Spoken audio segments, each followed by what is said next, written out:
संतप्त मानस शांत हों जिनके गुणों के गान में, हे वर्धमान महान जिन विचरे हमारे। ये पुस्तक सबके हाथ में है, उसका पेज नंबर 356 356 निकालिए।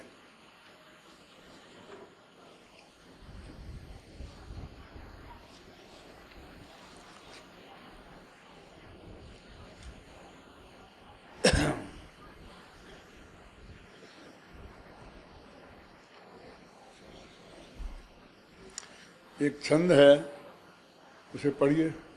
तथापि न निरर्गलं चरितुमिष्यते ज्ञानिना तदायतनमेव सा किल निरर्गला व्यापृति अकामकृत कर्म तन्मतं कारणं ज्ञानिनां द्वयं नहि विरुध्यते किं करोति जानाति च। भी निरर्गल प्रवर्तन तो ज्ञानियों को वर्ज क्यों, ये निरर्गल प्रवर्तन तो बंध का स्थान है। वांछारहित जो प्रवर्तन वह बंध विरहित जानिए, जानना करना परस्पर विरोधी मानिए। विगत 10 गाथाओं में और उसके साथ आए कलशों में यह बात बहुत विस्तार से स्पष्ट की कि न तो कर्मान वर्णाओं के कारण कर्म से यह आत्मा बंधा है, न मन वचन काय के चंचल योग से आत्मा बंधा है, और ना करणों से माने इंद्रियों से आत्मा बना है, और ना चेतन अचेतन की हिंसा से आत्मा को बंध होता है। तब एक प्रश्न सहज ही खड़ा होता है कि हम अकेला रागादि न करें और फिर कर्म के बीच में भी रहें, मन वचन काय को भी कितना ही चंचल रखें, इंद्रियों में के विषयों में भी प्रवृत्ति करें और चेतन अचेतन की हिंसा का भी विचार न रखें, तो बंद तो होगा नहीं, क्योंकि इनसे तो बंद होता नहीं है। ऐसी स्वच्छंद प्रवृत्ति न हो जाए, इसके लिए सावधान करने के लिए ये कलश है। अम्बे चंद्राचार्य देव ने एक कलश लिखा।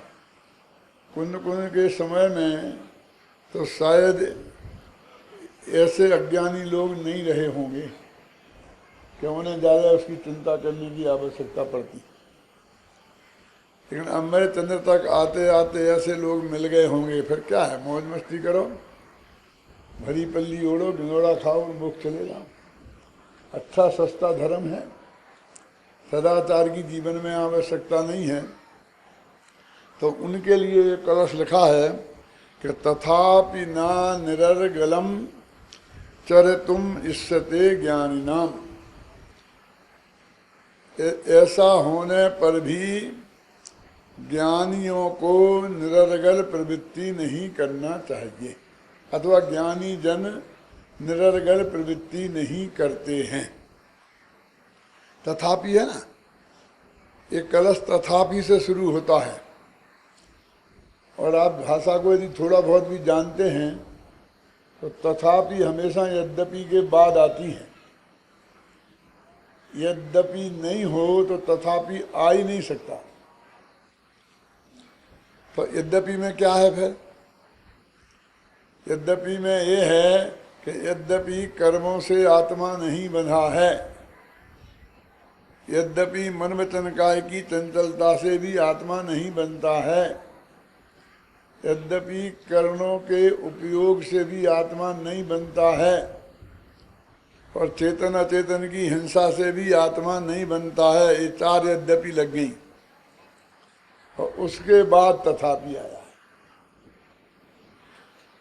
एक महामंत्र बता देता हूँ शांति जी, आप ध्यान रखोगे तो सारे देश में चला जाएगा, क्योंकि अभी अब पढ़ाओगे आत्मख्याति इन सबको, विद्यार्थियों को, कि ये उपयोग और उपभोग दो शब्द हैं, बस इतना ही फर्क है कि वो इंद्रियों के मामले में है। ये अमृतचंद्र तो कह रहा है इंद्रियों के उपयोग से, और कलश टीका वाले कह रहे, बनारसी दास कह रहे इंद्रियों के उपभोग से। समझे ना? तो कल अपन ने छंद पढ़ा था ना, जहाँ उपभोग था वहाँ उपयोग कर दो तो बस वो बात हो जाएगी पहली वाली, उपभोग कर दो तो दूसरी वाली बात हो जाएगी। हो सकता है कि अपना ये उपयोग ही रहा हो, और उपभोग और उपभोग हो जाना प्रेस में बहुत आसान है, विद्वानों से भी हो जाना बहुत आसान है, लेकिन दिक्कत दोनों में किसी में भी नहीं है। उपभोग लिखो तो समझ लो क्या हो, कलश टीका के आधार पर लिखा है, और उपयोग लिखो तो समझ लो आत्मख्याति के आधार पर लिखा है। मिल गया, समझ में आ गया कि नहीं? किस किस की समझ में आया जो मैंने अभी बात कही उपयोग और उपभोग के बारे में? हाथ उठाए जरा। पूछना नहीं है, सिर्फ जानना है कितने लोगों की समझ में आया। 2-4 लोगों का नाम है। थोड़ा विस्तार से समझाता हूँ। अपन ने जो 3-4 व्याख्यान अभी किए उनमें 2 मतभेद सामने आए थे कि करण को तीसरे स्थान पर रखा और चेतना चेतन की हिंसा के चौथे स्थान पर, और दूसरे बनारसी दास ने और राजमल जी ने करण को रखा चौथे स्थान पर और हिंसा चेतना चेतन को रखा तीसरे स्थान पर।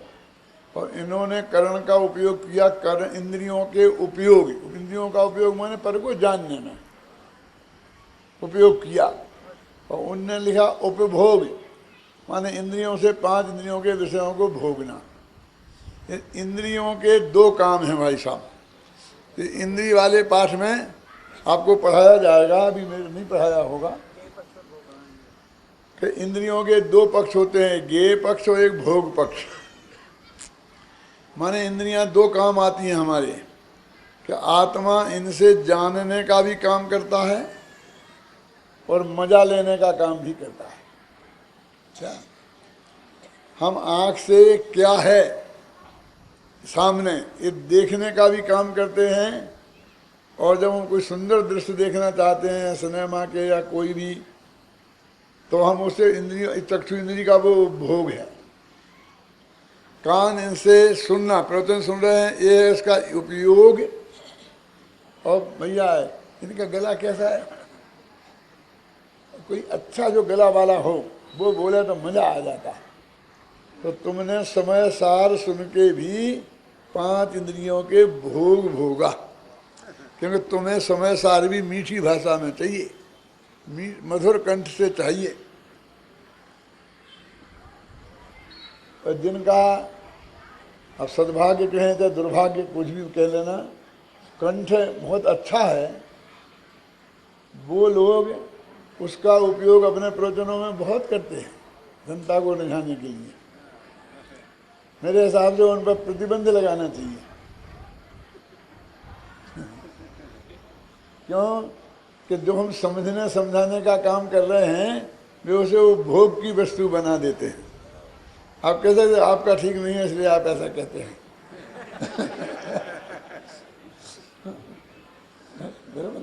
नहीं, देखो उनका दुर्भाग्य है। क्यों कि गला अच्छा होने से लोग उनके गले पे ध्यान देते हैं, उनकी बुद्धि पे ध्यान नहीं देते।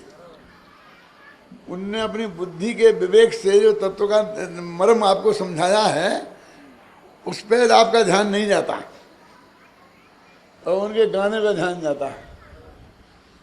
और थोड़ी आगे और बोल दूं, पहले बोला है मैंने कई दफे कि एक गले वाले गवैया बन जाते हैं पंडित से, फिर ये प्रतिष्ठाओं में रस लेने लगते हैं, फिर ये वेदी प्रतिष्ठा पंचकर्म प्रतिष्ठा विधान अपने गले के दम पर वो तत्वज्ञ विद्वानों से भी बड़े विद्वान बन जाते हैं। क्यों, क्या नाम है तेरा? हैं?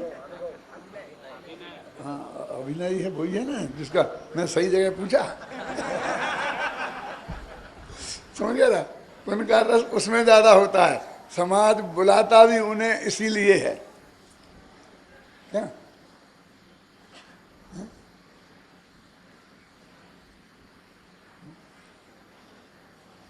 कभी कभी ऐसा लगता है जैसे कि हम किसी ने हम विद्वान से गवैया हम खुद बने कि हमें किसी ने बनाया है, बोलो।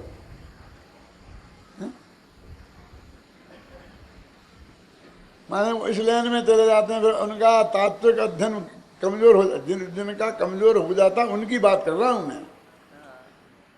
और जिनका नहीं हुआ है और फिर भी वे अपने गले का उपयोग कर लेते हैं, तो वो कोई बड़ी गलती नहीं है, बड़ी गलती नहीं है, माफ के काबिल अपराध है क्या।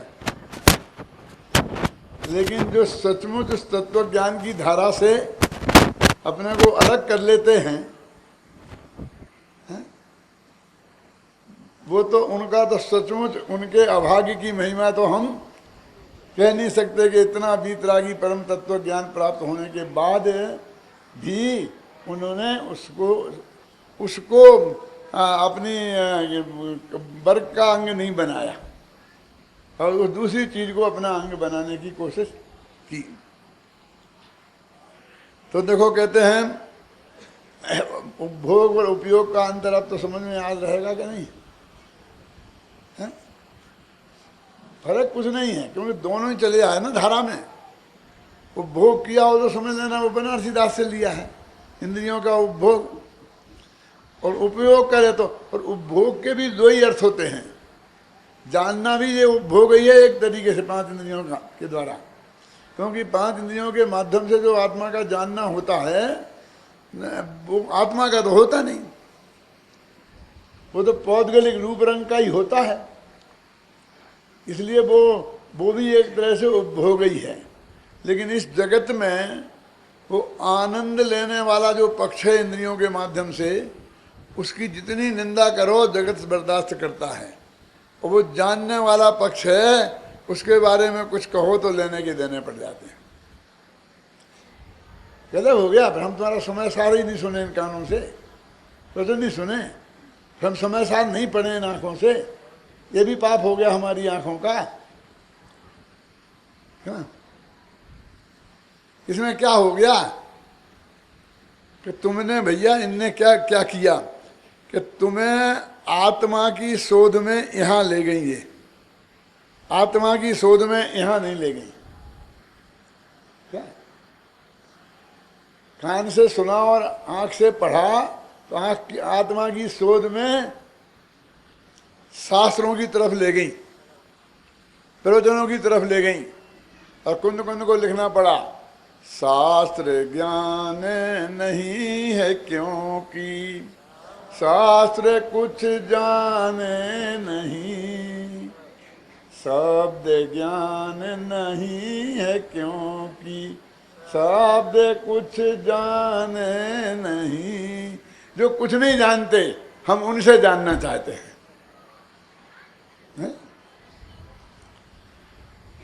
अब इसके बाद तथापि कि तथापि न निरर्गलम चरतुम इष्यते ज्ञानिनाम, ज्ञानियों को निरर्गल प्रवृत्ति करना उचित नहीं है, अथवा ज्ञानी जन निरर्गल प्रवृत्ति नहीं करते। अब आप ये कहोगे कि जब उसमें कोई गड़बड़ है ही नहीं, उससे हमें कोई बंध होता ही नहीं, उससे हमें कोई नुकसान होता ही नहीं, तो फिर उसके निषेध का क्या कारण है।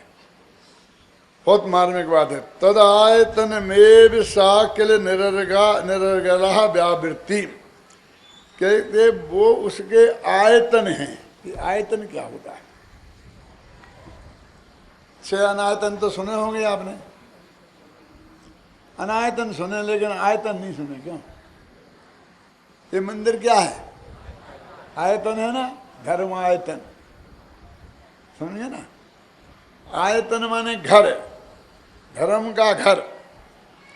तो वो कहते हैं कि ये जो 5 विषयों की प्रवृत्ति है, भोग हैं, ये मिथ्यात्व के आयतन हैं, यानी राग के आयतन है, समझ लो। अभी राग शब्द रखो अभी, यद्यपि यहाँ मिथ्यात्व ही है। पूरे समय सार में राग कहें तो मिथ्यात्व समझना। बहुत कम जगह आएगा जो चारित्रमुखी के अर्थ में आएगा। यहाँ चारित्रमुखी संबंधी राग का निषेध भी नहीं कर रहे। देखो क्या कह रहे हैं, 5 इंद्रियों के विषयों का उपभोग बिना राग के संभव नहीं है। क्या हम किसी को यदि जम के देख रहे हैं टकटकी लगा के, तो वो बिना राग के संभव नहीं है। समझिए, ऐसे 5 इंद्रियों के विषय में लगा लेना। कर्मकांड योग भी इसका समर्थन करता है। क्या करता है कि मंद का उदय होता है तब 5 इंद्रियों के विषयों की प्रवृत्ति नहीं देखी जाती है। संज्वलनो कसायो उदयो मंदो तदा जदा हो जी। जब उनका मंद उदय होता है संज्वलनो कसाय का, तो कोई भोग की प्रवृत्ति नहीं देखी जाती, तो अप्रमत्त गुण स्थान हो जाता है। 7वें 8वें 9वें में चल जाता है। वहाँ राग विद्वान है लेकिन मंद है ना, तो तीव्र राग में ही ये प्रवृत्ति देखी जाती है। देखो थोड़ी गंभीरता से विचार करना। अपने यहाँ प्रवचन सुन रहे तो 5 इंद्रियों के विषयों का जो भोग वाला असंयम अपना है, वो इस वक्त चला गया क्या? वो इस वक्त है कि नहीं है? माने अप्रत्याख्याना वर्ण कर्म का उदय है कि नहीं है? और अनंतानंदी का जिनका है, भाग्यशालियों का, उनका तो कह नहीं किया, लेकिन वो भोग का निमित्त अप्रत्याख्याना वर्ण का बनता है ना, तो उसका उदय अभी भी है। स्पर्शन इंद्रिय के भोग का भाव अभी भी विद्यमान है, ये समझना। रसना इंद्रिय के भोग का भाव अभी भी विद्यमान है। ध्यान चक्षु कर्ण इंद्रिय के विषय के भोग का भाव अभी भी विद्यमान है, लेकिन वो मंद है, बस इतनी सी बात है। जब तक एक लेवल की तीव्रता भी एक लेवल से ऊपर होती है, तब ये 5 इंद्रियों के भोग देखने में आते हैं। अकेले तीव्र से भी काम नहीं होता राजेंद्र जी। जरा शुद्ध बुंदेलखंडी में बता दूं, तब ऐसा राग होता है कि 100 जूते खाएं, तमाशा घुस के देखें, तब होता है। समझ में आया कि नहीं है? क्या मतलब? माने ना लोक लाज का भय, ना किसी बात का भय, इतना तीव्र राग हो जाता है तो स्पर्शनादिक इंद्रियों के विषयों में प्रवृत्ति देखी जाती है। अवक्षादिक के भक्षण में प्रवृत्ति, सारी समाज में निंदा होगी, ऐसा होगा ऐसा होगा, लेकिन हमारा तो चलता ही नहीं भैया इसके बिना। समझ गए ना? अति तीव्र राग का फल है वो। यद्यपि शुद्धम लोक विरुद्धम ना चरणीयम ना करनीयम, लोक विरुद्ध है, सारी जगत में निंदा होती है वो चीज, यद्यपि वो शुद्ध है, उसमें कोई गड़बड़ी नहीं है, ख्याल में सुनना, तो भी यदि आप उसका सेवन करते हैं तो वो तीव्र राग के बिना संभव नहीं है। इसलिए कहते हैं कि ये 5 इंद्रियों के विषय का सेवन इस बात के प्रतीक हैं, व्यापक हेतु हैं, कारक नहीं। इनसे पाप नहीं हुआ, लेकिन अंदर में पाप हुआ है, ये सिर्फ ये बताते हैं, इसलिए ये आया था। नहीं आया समझ में? देखो और सरल करता हूँ कि देखो आजकल चौराहे चौराहे पर दिगंबराओं के चित्र लगा दिए गए हैं। समझ में आया कि नहीं आया? किनके? दिगंबरों के नहीं, दिगंबरों के लगे तो बहुत ही बढ़िया बात है, लेकिन दिगंबराओं के चित्र लगा दिए हैं तो लोग कहते हैं कि बहुत नुकसान हो रहा है, इतने एक्सीडेंट हो रहे हैं इनकी वजह से। क्यों? कि जो ड्राइवर हैं वो उसे देखते हैं, वो यहाँ देखते ही नहीं नीचे को, सामने कोई कुचल देते हैं किसी को, जो हर आदमी का दिमाग उधर जाता है। और चौराहे पर लगे हैं और चौराहे पर सब देखते हैं क्यों? मैं इससे आगे की बात करना चाहता हूँ। क्यों करना चाहता हूँ आगे की बात? क्योंकि वो तो हमारे हाथ में है नहीं कि हम उन्हें लगवा दें कि उतरवा दें, हैं? होता तो हम अभी तक रहने नहीं देते उन्हें। लेकिन मैं ये कहता हूँ कि वे उनको देखकर तुम्हारा मन बिगड़ता है कि तुम्हारा मन पहले बिगड़ा तब तुमने उन्हें देखा और लगाया। क्या तो बताओ पहले क्या हुआ? है? मन पहले बिगड़ा कि वे चित्रों ने बिगाड़ा? तब पहले बिगड़ा तब तो तुमने देखा है। और जरा स्पष्ट शब्दों में बताऊं, एक भाई के घर में गया कि पंडित जी मुझे दोपहरी में 1 घंटा आराम करूंगा। अरे हमारा घर बगल में ही है, आप वहीं कर लो, काहे वो इतनी दूर जाते हो 2 किलोमीटर। ले गए हमको, ले गए तो उन्होंने एक बेडरूम में हमको सुलाया। उसमें बहुत चित्र लग रहे थे, तो हम ऐसा बहुत गौर से देखने लगे। तो सेठ जी को बहुत शर्म लगी। शर्म तो पंडित जी को लगना चाहिए थी ना। है कि वे चित्रों को इतनी गहराई से क्यों देख रहे जो देखने लायक नहीं है? अभी बड़े बड़े सेठों के घरों में जो अच्छे अच्छे करोड़पति है ना, वो बैठक में कैसे कैसे चित्र लगे रहते हैं, है ना। रघुवंश सेठ का नाम जब आता था मुझे भी दिगंबर आए याद आती है। और मुझसे सेठ जी की प्रशंसा नहीं की जाती है, और मुझे गुस्सा आकर के मैं थोड़ी सी निंदा करने लगता हूँ। अब और छोटे बड़े जितने जितने बड़े सेठ हैं सबके घरों में मिलेंगे ऐसे चित्र भी मिलेंगे, स्टैच्यू भी मिलेंगे। मैं बहुत गौर से देख रहा था। सेठ जी बोले, पंडित जी ये कमरा मेरा नहीं है। मैंने कब पूछा कि आपका है कि आपका नहीं है? आपने काहे के लिए लगाए? देखने के लिए लगाए? लोग देखे इसके लिए ही तो लगाए है ना। जिसने भी लगाए ये तो बेटे का कमरा है। कोई बात नहीं, घर तो तुम्हारा ही है ना। क्यों तुम बेटे से नहीं कह सकते कि बेटे हमारे घर में ये चित्र नहीं चलेंगे? नहीं कह सकते। अरे पंडित जी आज के जमाने में, अरे हमको मत बताओ, तुम मुफ्त में थोड़ी कह रहे हो। क्या अनिल, क्या मुफ्त में थोड़ी कह रहे हो? सारी जिंदगी पाप की कमाई करोगे और उसके फल में नरक जाने की तैयारी रहेगी, और वो कमाई इन्हें दे जाओगे, उसके बदले में इतनी सी मांग कर रहे।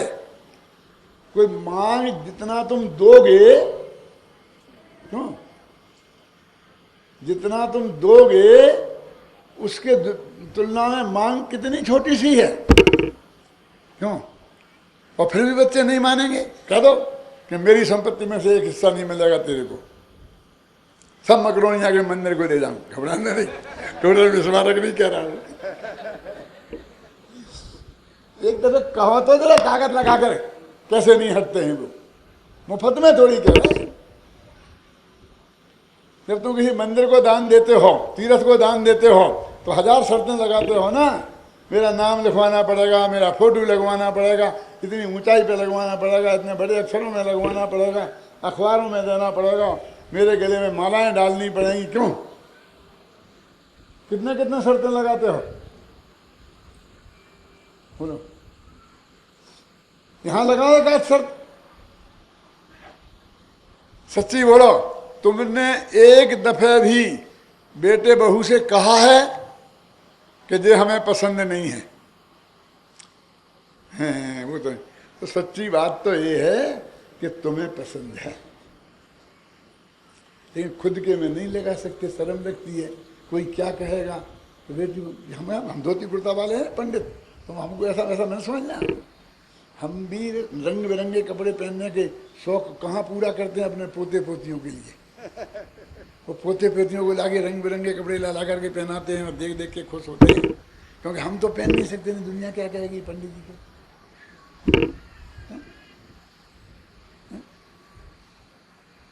हमारे पोते पोतियाँ कहती हैं दादा आपके पास एक ही कुर्ता है क्या? क्यों मैंने क्यों बेटा ऐसे क्यों कर दी? आप वही वही एक वही कुर्ता पहनते हैं रोजीना। लेकिन हमारे पास बहुत दर्जनों कुर्ता है, रोजीना बदल के पहनते हैं, वही का वही कहाँ पहनते हैं? नहीं नहीं वैसे ही रहता है, एक दिन लाल पहनते, एक दिन हरा, एक दिन नीला, एक दिन पीला, ऐसा क्यों नहीं पहनते? क्यों? माने हम अपने पोते पोतियों के बहाने उस शौक को पूरा करते हैं, लेकिन वो पोता जो है ना आपका 5-7 बरस का 10 बरस का, और वो कहे कि मैं तो आज से धोती कुर्ता पहनूंगा और टोपी लगाऊंगा, तो सबसे पहले विरोध करने वाले तुम होगे। क्यों? अरे मूर्ख ऐसा पहनेगा तो कोई लड़की नहीं देगा। क्यों?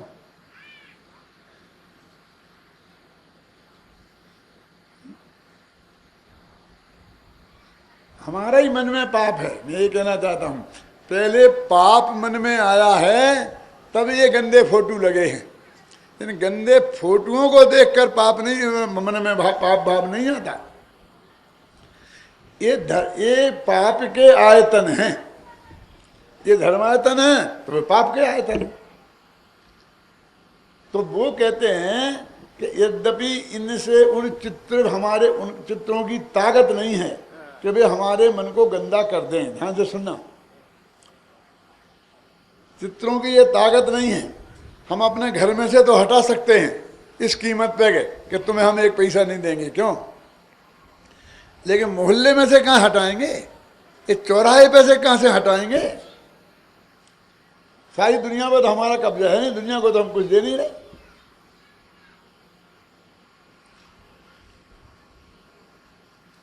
तो फिर यदि इनसे होता होता मन खराब, ध्यान से सुनना, तो हम धर्म कर ही नहीं पाते। ये कहते हैं भाई साहब कि ये तो हमारे मन खराब हुआ इसका प्रतीक है, देश कहाँ जा रहा है। सिनेमा वालों से कहो तो वे यही कहते हैं, हम तो जो बिकता है वो परोसते हैं। हम पंडित जी तुम्हारे हिसाब से चित्र बना दें तो हमारा दिवाला ही निकल जाए, कोई देखने नहीं आए। कहते क्यों नहीं कहते? हम कहते हैं कि तुमने बिगाड़ा ऐसे खोटे खोटे गंदे गंदे चित्र बनाकर। सिनेमा चित्र माने फिल्म, जनता को बिगाड़ा। वो कहते जनता तो पहले ही बिगड़ी बिगड़ाई है, हम तो सिर्फ उसका मार्केटिंग करते हैं। यदि वो बढ़िया फिल्म बिकने लग जाए तो हम कसम खा के कहते हैं हम नहीं बनाए। क्योंकि हमारे घर में भी बहू बेटियां हैं ना, उनके सामने हमें भी शर्म लगती है। क्यों? लेकिन वे भी समझती हैं ये तो बिजनेस है, इसमें तो इनको ऐसा करना ही पड़ता है। करते नहीं करते? तो ये पांचों पाप के आयतन हैं। कौन? 5 भोग। तो इसलिए इनमें अनर्गल प्रवृत्ति नहीं करना चाहिए। देखो क्या लिखिए, तथापि न किल निरर्गला, निरर्गल प्रवृत्ति से व्यावृत्ति होनी चाहिए। इसका मतलब क्या हुआ कि 5 इंद्रियों के भोग तो जब हम नग्न दिगंबर दशा धारण करेंगे और तब 7वें गुणस्थान के ऊपर खत्म होंगे, और फिर वो भी और बारीकी में जाओ तो 10वें के बाद खत्म होंगे। अभी तो निरर्गल प्रवृत्ति की निवृत्ति की बात कर रहे हैं। क्या? निरर्गल प्रवृत्ति की निवृत्ति। फिर भी यद्यपि इनसे बंध नहीं होता, फिर भी ज्ञानियों के प्रवृत्ति निरर्गल नहीं होती। क्यों? क्योंकि ये उन पापों के आयतन हैं। अब फिर हमने ये बात कही, देखो अभी तक कही थी कि कुछ नहीं से बंद नहीं होता, बंद नहीं होता, तो ये डर खड़ा हो गया था क्या कि फिर लोग खूब निरर्गल प्रवृत्ति ना करने लग जाए। तो हमने जब ये कहा कि निरर्गल प्रवृत्ति मत करो, तो हमें अब आए लेन पे, अब आए लेन पे, अब कहीं ना खुश हो जाते हैं लोग। अब हम आज हृदय ठंडा हो गया। इसका मतलब है 3 दिन से बात गले उतर ही नहीं रही थी। क्यों? एक आध दिन और नहीं कहते तो मैं प्रवचन में आना बंद कर देते। क्यों? आज अच्छा कह दिया तो तेरे को कितना रस है इसका, बाह्य प्रवृत्ति के का। अंतरंग का तेरे को रस नहीं है। अब हमें ये डर लग रहा है कि हम ये कहेंगे तो फिर ये कहेगा कि आखिर रहा तो वही कि त्याग करना पड़ेगा ना। हम कब कह रहे कि नहीं करना पड़ेगा, हम तो कह रहे कि नहीं करो निर्गल प्रवृत्ति। लेकिन हमें ये डर लग रहा है कि तुम फिर इस नाम पर उन्हें बंध का कारण न मान लो। समझ में आया क्या कहे कि आखिर तो अंत में कह दी ना कि आचरण ठीक रखना चाहिए, ऐसा नहीं करना चाहिए, अनाप शनाप नहीं खाना पीना चाहिए, अभक्ष्य भक्षण नहीं करना चाहिए, अपने मर्यादा में रहना चाहिए। तो आपने कह दिया ना कि हाँ कह दिया, लेकिन ये मत समझ लेना, क्या नहीं समझ लेना, कि तुमने आज रोटी नहीं खाई इससे तुम कर्म बंध से बच जाओगे। क्योंकि रोटी खाने से, रोटी की वजह से रंच मात्र भी पुण्य पाप नहीं बनता था। रोटी खा रहे जब भी वो पुण्य पाप बनता था वो खाने के राग से बनता था, रोटी से नहीं। नहीं कह रहे क्या?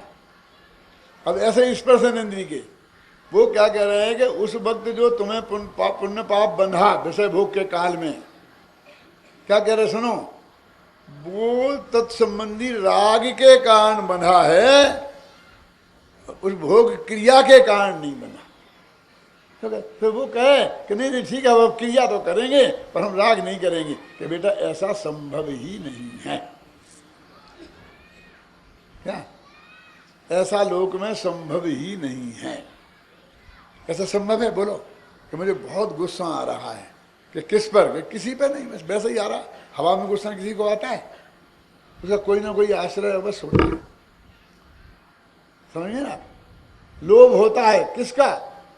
कि किसी का नहीं, वैसे ही लोभ है, उसका कोई ना कोई आश्रय अवश्य होता है। समझ गए ना आप? अभी ये छटनी करनी है कि वो चीज तो त्याग करनी है, करनी माने तुम्हारे हाथ में है क्या? वो तो परद्रव्य की क्रिया है, ना तुम उसे कर सकते हो और ना तुम उसे छोड़ सकते हो, लेकिन वो हो रही है। तो तदनुरूप तुम्हारे हृदय में राग है, तो तुम्हें जो बंध हो रहा है वो राग के कारण हो रहा है, उस क्रिया के कारण नहीं हो रहा। ये हम सिद्धांत समझाना चाहते हैं, तुम फिर दोबारा इससे मत चिक जाना। क्या कुछ आया ख्याल में? थोड़ा और साफ करूं। आपने 1 लाख रुपया दान दिया इस शिविर को चलाने में, तो आपको जो भी पुण्य बंधा वो रुपया तुम्हारी तिजोरी में से निकल के वो इधर आया, इसके कारण उसमें रंच मात्र भी पुण्य नहीं बना। और जो तुम्हें देने का भाव हुआ उसके कारण बना। हम ये कहना चाहते हैं कि बस बहुत अच्छा बता दिया, बस हम देने का राग कर लेंगे और पैसा नहीं देंगे, तो उससे और चौगना बंधेगा। क्यों? कभी तुमने चालाकी धर्म में और लगाई ना। अरे वो पैसा तो तुम्हारे कारण नहीं, वो तो परद्रव्य की क्रिया है। उसे तो क्षेत्र से क्षेत्रांतर जो होना है वो होके रहेगी, दुनिया की कोई ताकत उसे रोक नहीं सकती। क्यों? और तुम पाप बांधते रहोगे बेटे और पैसा निकल जाएगा। कैसे निकल जाएगा? यही समझ लिया तुमने। क्या अब आ गए 4-6 पंच, और अपनी आखिरापन इज्जत वाले आदमी तो हैं ही, और 1 लाख रुपया लिखा ले गए, और लिखा ले गए और ले गए, और वे बाहर नहीं निकलेंगे, एक से एक आ जाते हैं सुबह से ही। हमारी दुनिया क्या करें मातापति, अब आ जाते हैं तो भिखारियों को देना तो पड़ता ही है ना। क्यों? कोई सामने वाले, इन्हें तुमने क्यों दिया, इनके शिविर में क्यों दिया? अरे अब क्या बताएं साहब क्यों दिया, हम तो खुद ही नहीं देना चाहते, दे दिया, अब दे दिया। क्यों? अरे तुम्हारे हाथ में नहीं है देना लेना, वो तो जिस द्रव्य को इसमें लगना है, ये साधर्मियों के भोजन में जाना है, कि जो यहाँ पे तत्व ज्ञान की वार्ता सुनेंगे वो जाएगा, वो दुनिया में रुक नहीं सकता। लेकिन किसका जाएगा? बोलो सखतन, कि जिसका ऐसा पुण्य का उदय होगा कि उसका पैसा कम से कम एक काम अच्छे काम में लग जाए। हर एक का नहीं लग सकता है। वो लेटरिन बाथरूम में ही लगेगा, वो कोई पाप कार्य में ही लगेगा, समझे ना, वो और किसी ना किसी उसमें लगेगा। तो जिसके महापुण्य का उदय होगा उसका ही लगेगा। वो पैसा का पुण्य का उदय नहीं होता, क्योंकि उसके कर्म बनते ही नहीं अजीब द्रव्य के। लेकिन उसका भी क्षेत्र तो नक्की है। क्रमबद्ध पर्याय के हिसाब से जैसा क्षेत्र का क्षेत्रांतर होना है वैसा हुए बिना रहेगा नहीं, ये कह रहे हैं। देखो, तुम एक खोटा काम करो मत बेटा, कर नहीं सकते, लेकिन नहीं करने से तुम्हें रंच मात्र भी धर्म और पुण्य नहीं होगा। बोले चाहिए क्या क्या कह रहे? हमें पैसा देने से रंच मात्र भी पुण्य नहीं बनेगा, तो पैसा यहां से यहां हुआ उससे बिल्कुल नहीं बनेगा, हम गारंटी से कह रहे हैं। तो ठीक, हम काहे को दे, मत दो, कौन कह रहा कि दो तुम?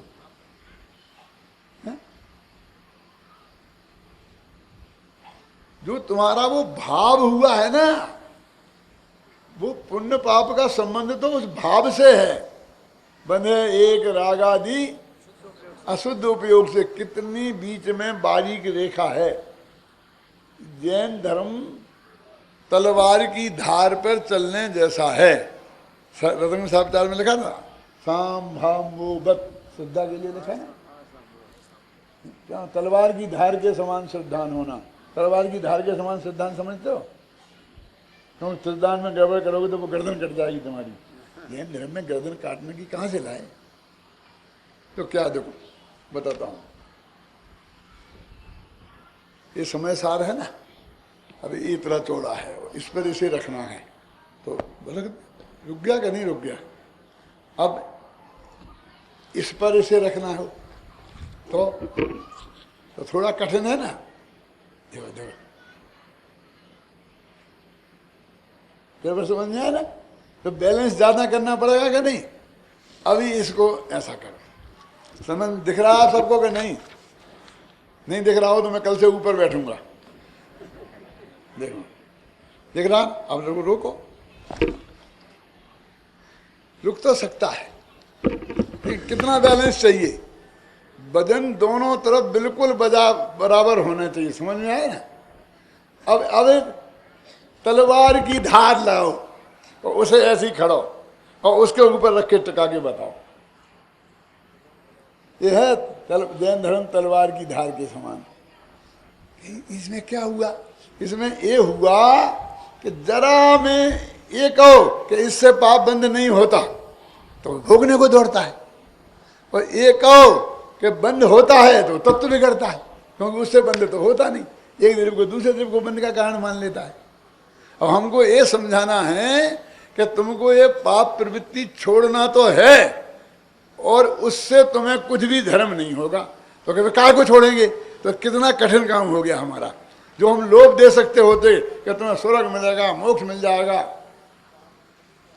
मुक्ति मुक्ति दातार 24 दिन राजपद, चाहे जितना ले लो, भोग भी मिलेंगे और मोक्ष भी मिलेगा। इस भले आदमी की समझ में जानी आती है कि भोग और मोक्ष परस्पर विरुद्ध हैं। तो एक ही काम से दो चीजें एक साथ कैसे हो सकती हैं? तो लिखा है ना, हम क्या करें? अब लिखने वाले को तो हम कुछ कह नहीं सकते कि हम ऐसा कह सकते हैं कि भुक्ति मुक्ति दातार, कि तुम पूजा भगवान की करोगे तो तुम्हें भोगों से मुक्ति मिल जाएगी।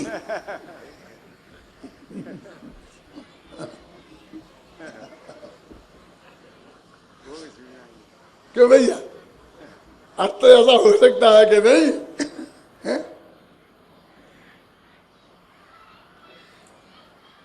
यानी कितना कठिन काम हमने लिया है आपको समझाने के लिए। पब्लिक मीटिंग में लोगों ने कहा था मत लो ये समय साथ, मैंने कहा हम समझाएंगे, क्यों नहीं समझाएंगे? इससे उल्टा काम मिला होता हमें तो हम 10 गुनी सफलता से समझा सकते थे। 1/10वीं मेहनत में। कौन सी? कि ये ऐसी प्रवृत्ति करोगे तो परम में जाओगे, नरक में जाओगे, नहीं करोगे छोड़ दोगे तो मोक्ष चले जाओगे। इतने कहने की हमको समझाने की परमिशन मिली होती तो आसानी से सबके गले उतार देते। क्यों? फिर इन्हें सोचना नहीं पड़ता, फिर ये नहीं कहना पड़ता कि अब आपको विशेष हमारे ब्रह्मचारी जी क्या सुगत प्रकाश जी समझाएंगे, क्यों? पंडित हुकुमचंद तो समझाएगा नहीं। वो तो ये समझाएगा कि चाहे इतने लाख दो, वो पैसा यहाँ का यहाँ हुआ, उससे रंच मात्र भी पुण्य नहीं बनेगा और धर्म नहीं होगा, तुम्हारे परिणामों से पुण्य बनेगा। ख्याल में आई नहीं? यहाँ तो ये समझाएगा, हम नहीं देंगे, दो में दो, हम पे कृपा कर रहे क्या? तुम्हें खा रहे, तुम्हें खिला रहे, साधर्मियों को खिला रहे, तुम्हारे बच्चे पढ़ रहे हैं, हमारा तो गला खराब हो रहा है मुफ्त में, हमारा क्या हो रहा है?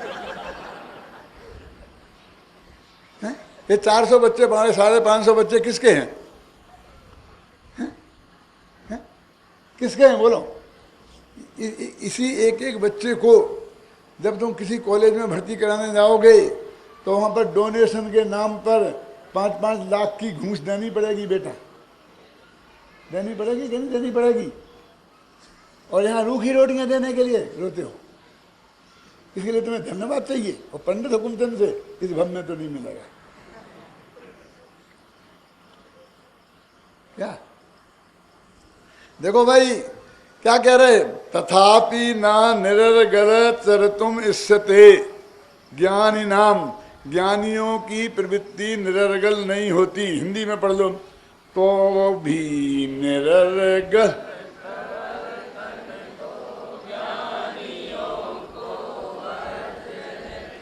क्यों? निरर्गल प्रवर्तन तो बंध का स्थान माने आयतन, इससे बंद नहीं होता है, लेकिन ये बंध का आयतन है। क्या कहते? ये मकान में पाप नहीं होता, लेकिन इसके अंदर लोग बैठ के पाप करते हैं, तो मकान में थोड़ी पाप होगा। मकान क्या? मकान की तो दीवारें हैं, क्यों? चाहे मंदिर की हो चाहे घर की हो, लेकिन वो कहते हैं ना ये पापियों का अड्डा है।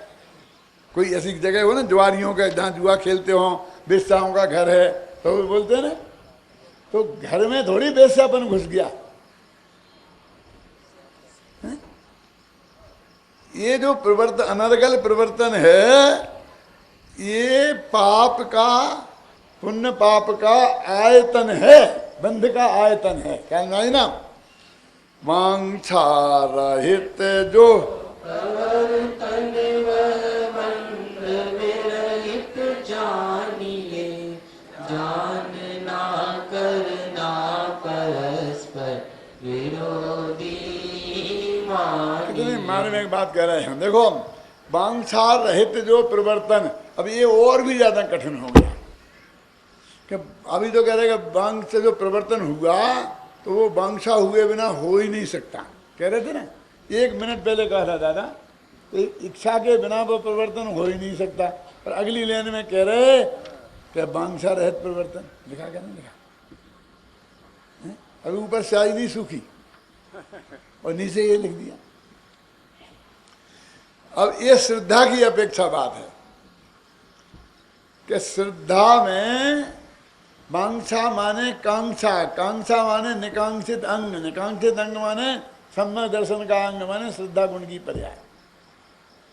उसकी श्रद्धा में ये है कि 5 इंद्रियों के विषय भोग मुक्ति के कारण नहीं है, ये दुख रूप ही है, इनके भोगने का भाव दुख रूप है और ये भोग के आयतन है। ऐसी इच्छा जिनकी इस जगत में है, फिर भी उनके वो देखा जाता है, तो वो है वांछा रहित प्रवर्तन। अब सब मैं दृष्टियों पर समझाऊंगा तो आसानी से गले नहीं उतरेगा, इससे पहले मैं तो महाराजों को उपयोग करता हूँ, घबराना नहीं। मुनिराज भोजन करने से सुखी होते हैं ऐसा मानते हैं, भोजन करने से जिंदा रहते हैं ऐसा मानते हैं। क्यों? भोजन बिन नरकों में जीवन और भर पेट मनुज क्यों मरता है, ये जानते कि नहीं जानते? और फिर भी आहार को निकलते। तो उनकी श्रद्धा में ये आ गया कि आहार से मेरा जीवन चलेगा। वो श्रद्धा ये बनी रही ना उस काल में भी, भोजन करते के काल में भी। लेकिन 32 अंतराय टाल के, 40 दोष टाल के जो आहार उन्होंने लिया, वो आहार भी उनका निकांक्षित अंग को भंग नहीं करता। यानी वो ये नहीं मानते कि भोजन से मेरा जीवन चलेगा। क्या समझा? अब ऐसे गृहस्थ पे लगा लो। ऐसा होता है भरत आदि चक्रवर्तियों में कि श्रद्धा में 5 इंद्रियों के भोग रंच मात्र भी सुख रूप नहीं है, सुख के कारण नहीं है। है नहीं ना? ये पक्का भरोसा होने पर भी, और उनमें वैसा प्रवर्तन देखा जाता है। तो तुम बस, तुम्हारे पास एक तो मुनि महाराज हैं और दूसरे भरत चक्रवर्ती हैं, रिजेक्ट, दोनों नहीं चलेंगे। अब समझाओ, तुम्हें समझना है तब भी, अब भी हम समझा सकते हैं। समझना है तो सुनो, 5 पापों से पुण्य बंद होगा। पाप करोगे आप, हिंसा, झूठ, चोरी, कुशील वगैरह, ऐसा आप मानते हो? कोई मानता है? क्यों? दूसरों की जेब काटोगे, दूसरों को ठगोगे, हैं? क्यों? तो तुम्हें पैसा मिलेगा ऐसा तुम मानते हो? पैसा पुण्य से मिलता है कि पाप से? ये तो सब मानते हैं पुण्य के उदय से मिलता है, पाप के उदय से। कैसे मिलता है ये तो मैं कभी फिर बताऊंगा। अभी तो तुम अपनी मान्यता से निर्णय करो। कौन सा? कि पैसा पुण्य के उदय से मिलता है ना। तो आपने सब पुण्य बांधने की दुकानें खोली हैं बाजार में। क्यों? वो बाजार में बैठ के जो दुकान खोली है तुमने, उसमें तुम पुण्य करते हो तो पाप करते हो? घबराना नहीं, मैं आप लोगों को बेईमान नहीं कह रहा हूं। मेरी हिम्मत क्या है जो आपको बेईमान कहूं? ख्याल में है ना? लेकिन मैं आपसे पूछता हूं कि पुण्य का भाव उदय से जो पैसा आता है वो परिग्रह है कि नहीं? और परिग्रह क्या है? पुण्य के पाप। तो पुण्य की दुकान है कि पाप की दुकान? पुण्य की दुकान तो ये मंदिर है, ईश्वर है। क्यों? और पुण्य की दुकान में तो खर्च करना पड़ता है बेटा, कमाई नहीं होती है। क्यों? समझ में आया ना? तो तुमने ये दुकान पे जाकर के खोली हैं, तो क्या भाव, कौन सा भाव है? तो तुम्हारी श्रद्धा तो ये है कि पुण्य से पैसा मिलता है। वो कर क्या रहे? देखो, श्रद्धा के विरुद्ध होता है ना हर आदमी का। अब तो ठीक है, तुम्हारा उदाहरण मिल गया, हमारा उदाहरण मिल गया। क्यों? कोई भी गृहस्थ नहीं जानता है कि 5 इंद्रिय के विषय भोग जो है वो बंध के कारण, नरक नमूद के कारण नहीं जानता है। अरे परस्त्री का भोग तो महापाप है ही, लेकिन स्वस्त्री का भोग पुण्य थोड़ी है, वो थोड़ा पाप है। अन्याय से कमाया हुआ पुण्य थोड़ी है, छोटा पाप है। समझ में आया कि नहीं आया? ऐसे 5 इंद्रियों के अन्याय के भोग महापाप के कारण हैं, स्पर्शन, रसना, घ्राण, चक्षु और कर्ण के। तो पुण्य जो न्यायोपात्य भोग, न्यायोपात्य भोग किन्हें कहते हैं जानते हो आप?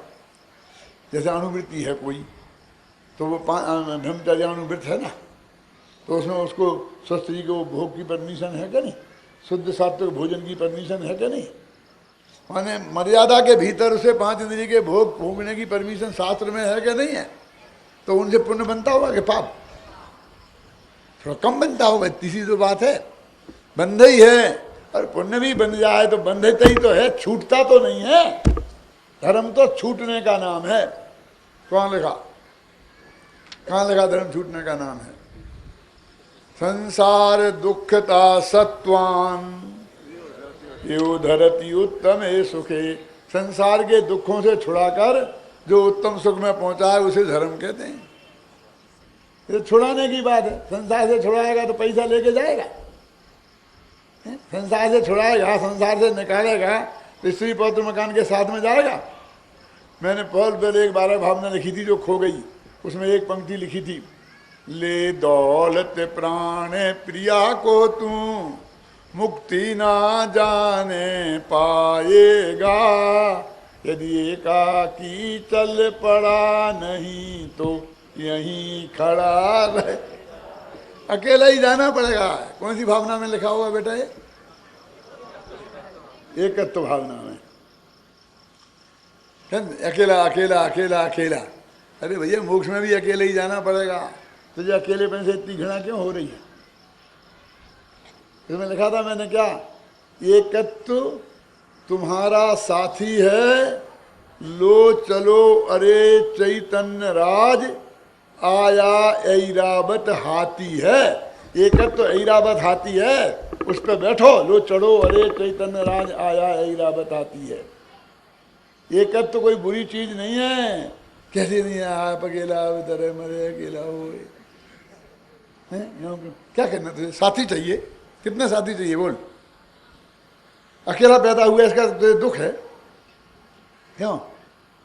तो किसी कुकरी सुकरी के पेट में जाता तो 5-7 एक साथ पैदा हो जाते, और उतने से काम नहीं चले तो सरपणी के पेट में जाता तो लाखों एक साथ पैदा हो जाते, और इतने साथियों से काम नहीं चले तो निगोद में जा, अनंत जीव एक साथ पैदा होंगे एक साथ। क्या है ये? कर तो बुरी चीज है कि अच्छी चीज? कहते देखो, बांछा रहित जो प्रवर्तन हुआ बंद विरहित जानिए। वो बंद से रहित, कौन से बंद? मिथ्यात्व अनंतानंद जी कसाय 41 प्रकृतियों का बंध नहीं होगा। चारित्र मोह के उदय से होने वाली प्रकृतियों का बंध तो होगा, लेकिन अध्यात्म में इनको ही बंध कहते हैं। क्यों? कि सबसे ज्यादा खतरनाक तो यही है। नरक गति और नरक गत्यानु का पूर्वी का बंध नहीं होगा, नरकायु का बंध नहीं होगा। तिरंज गति और तिरंज गत्यानु पूर्वी और तिरंजायु का बंध नहीं होगा। देवायु का तो होगा। हाँ, ये बहुत अच्छा बता दिया। हम समझे कोई का नहीं होगा तो हम तो नहीं करते, लेकिन नहीं, इसमें है ना पहले गुणस्थान में किन किन की विच्छुत्ति होती है समझ लो। जानना करना परस्पर विरोधी ही जानना। दो काम एक साथ नहीं कर सकते, कि जानना भी और करना भी। जो जानना है वो करने का विरोधी। करता हो तुम परद्रव्य के तो जानते नहीं हो, अज्ञानी हो। यदि जानते हो तो करता नहीं हो सकते। जानना करना परस्पर विरोधी ही जानिए। एक बैंक की शाखा एक गांव में खोलनी थी। गांव छोटा सा था। अब एक शाखा खोलो तो एक मैनेजर और एक वो पैसा रखने वाला खजांची, क्या बोलते जो भी, कैशियर, और एक चपरासी, कम से कम 3 आदमी तो चाहिए। इनके बिना तो होता नहीं। तो इंटरव्यू हुआ उसके लिए। तो सबसे पहले मैनेजर की इंटरव्यू लेके नियुक्ति कर ली। तो कहा मैनेजर साहब अब आप हमारे बगल में बैठो और इंटरव्यू लो, क्योंकि जो वो रखेंगे ना कैशियर और चपरासी, उससे काम तुम्हें लेना है। क्यों? इसलिए अब तुम भी हमारे साथ बैठो। तो वो बोले मैनेजर साहब कि वो कैशियर करेगा क्या? कि वो केस लेगा, केस देगा। गांव में कितना सा काम, 4 कल में जाएंगी नहीं, 4 आएंगी नहीं, वो मैं ही निपटा लूंगा। उन्होंने कहा अच्छा मेरे अभी शुरू में है, मैनेजर साहब निपटा लेंगे तो चलने दो गाड़ी। तो छोड़ो, अच्छा अभी छोड़ो, कैशियर को छोड़ो, चपरासी को बुलाओ। तो बोले चपरासी क्या करेगा? बोले साहब आपका ऑफिस साफ करेगा, टेबल ठीक करेगा, डाकखाने में डाल के आएगा, दरवाजे पे बैठा रहेगा, ऐसा करेगा। वो क्या करेगा? बोले कि हम तो गांधी जी के शिष्य हैं, अपना काम अपने हाथ से करना है, जानते हैं ना। और एक कितना, एक 8 बाई 8 का कमरा तो आपने हमें दिया, उसकी झाड़ू हम नहीं लगा सकते। झाड़ू वाले की व्यवस्था क्यों करते हो? हम तो गांधी जी के शिष्य हैं, खादी पहनने वाले। क्यों? तो वे सब बोले कि हमने बहुत बड़ी गलती कर दी कि तुम्हें मैनेजर की पोस्ट पर नियुक्त कर दिया, तुम्हें तो हमें चपरासी की पोस्ट पर नियुक्त करना है। सब काम तो ही कर दोगे, क्या बाद में समझ है ना। ये कहते हैं कि जानना भी तुम करोगे और करना भी तुम करोगे, दो काम आत्मा एक साथ नहीं कर सकता। यदि तुम कर्ता बनोगे तो अज्ञानी हो जाओगे और ज्ञानी बनोगे तो कर्ता नहीं रहोगे। जानना करना परस्पर विरोधी ही जानना, इस गहराई से हम इस तत्व को समझें तो ना हमारी प्रवृत्ति अनर्गल विषयों में जाएगी, विषय भोगों में भी नहीं होगी और इनके कारण परद्रव्य की क्रिया से बंध नहीं होता। ये तत्व ज्ञान भी हमारे हृदय में गहराई से बैठ जाएगा। सभी के हृदय में बैठे, इस मंगल भावना से अधिक